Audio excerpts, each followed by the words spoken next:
एक बार फिर से वेलकम है आपका हमारे चैनल स्टोरी हब में। आज की हमारी कहानी है एक तरफ़ा इश्क के थर्ड पार्ट की यानी लास्ट पार्ट की। तो कहानी शुरू करते हैं। आरव हाथ में चमकता हुआ चाकू लिए कबीर की तरफ बढ़ रहा था। कबीर डर से आंखें बंद किए अपनी मौत का इंतज़ार कर रहा था और नैना ज़मीन पर बड़ी बेबसी से चीख रही थी। आरव ने मुस्कुराते हुए चाकू हवा में उठाया, लेकिन ठीक उसी पल नैना ने भाप लिया कि अगर उसने अभी कुछ नहीं किया तो सब कुछ खत्म हो जाएगा। आरव का अंधा प्यार ही उसकी सबसे बड़ी कमज़ोरी थी और नैना ने इसी कमज़ोरी का फ़ायदा उठाने का फ़ैसला किया।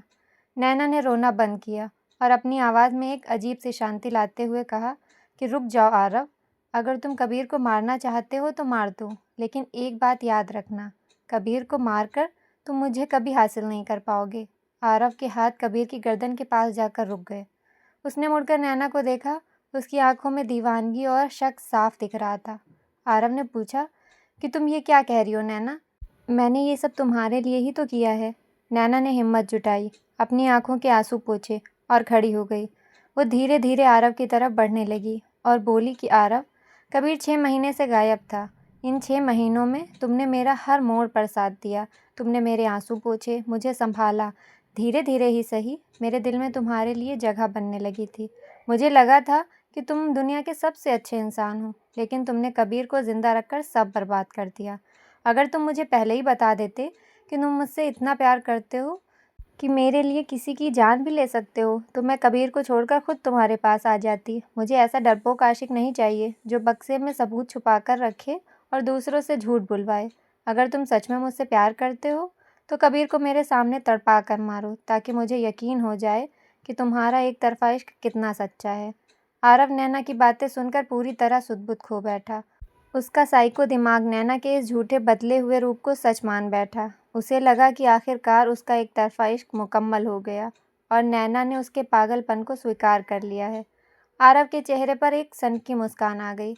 उसने चिल्लाकर अपने गुंडे से कहा कि छोड़ दो नैना को, वो मेरी पत्नी है, वो मुझसे प्यार करती है। गुंडे ने जैसे ही नैना को छोड़ा, नैना ने आरव को अपनी बातों में उलझाए रखा और धीरे धीरे उस मेज़ की तरफ बढ़ने लगी जहाँ लोहे का बक्सा और आरव की डायरी रखी थी।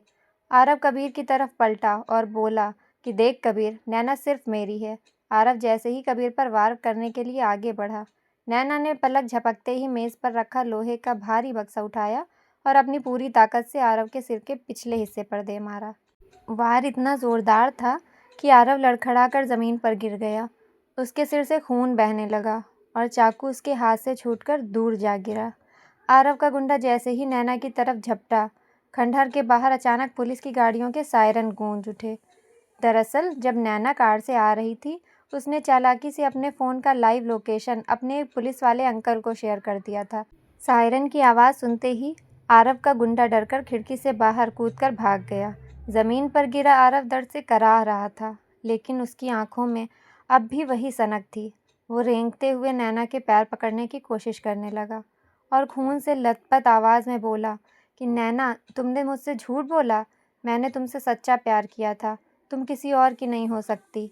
इतना कहते ही आरव ने अचानक अपनी जेब से एक छोटा सा कटर निकाला और नैना के पैर पर हमला करने की कोशिश की, लेकिन नैना अब वो कमज़ोर लड़की नहीं थी। उसने तुरंत पीछे हटकर ज़मीन पर पड़ा वही चाकू उठा लिया। जैसे ही आरव उस पर दोबारा झपट पड़ा, नैना ने आत्मरक्षा में वही चाकू आरव के सीने में मार दिया। आरव वहीं ठहर गया। उसकी आंखें खुली की खुली रह गईं। उसने आखिरी बार नैना के चेहरे को देखा और उसके मुंह से सिर्फ एक ही आखिरी शब्द निकला, नैना। इसके बाद आरव के शरीर ने हलचल बंद कर दी। उसका एक तरफ़ा इश्क, उसकी सनक और उसका खौफनाक खेल हमेशा हमेशा के लिए शांत हो चुका था। आरव की मौत हो चुकी थी। पुलिस अंदर पहुंची और उन्होंने तुरंत कबीर की रस्सियां खोली। नैना रो रही थी, लेकिन इस बार ये आंसू कमज़ोरी के नहीं बल्कि एक भयानक दुस्वप्न के ख़त्म होने के थे। एक तरफ़ा मोहब्बत जो कभी आरव की ताकत थी, आज उसी के अंत की वजह बन चुकी थी। तो ये था एक तरफ़ा इश्क का आखिरी और भयानक अंत। आरव ने प्यार के नाम पर जो खेल खेला, उसका अंत मौत के साथ ही होना था। आपको ये पूरी 3 पार्ट स्टोरी सीरीज़ कैसी लगी? क्या नैना ने जो किया वो सही था? कमेंट्स में अपनी राय ज़रूर बताएं। वीडियो पसंद आया हो तो लाइक करें और ऐसी कहानियों के लिए चैनल को सब्सक्राइब करना ना भूलें। मिलते हैं एक और नई और धमाकेदार कहानी के साथ। तब तक के लिए धन्यवाद, शुक्रिया, थैंक यू इतना सारा वक्त देने के लिए। बेल आइकन प्रेस करना मत भूलिएगा। Thank you so much.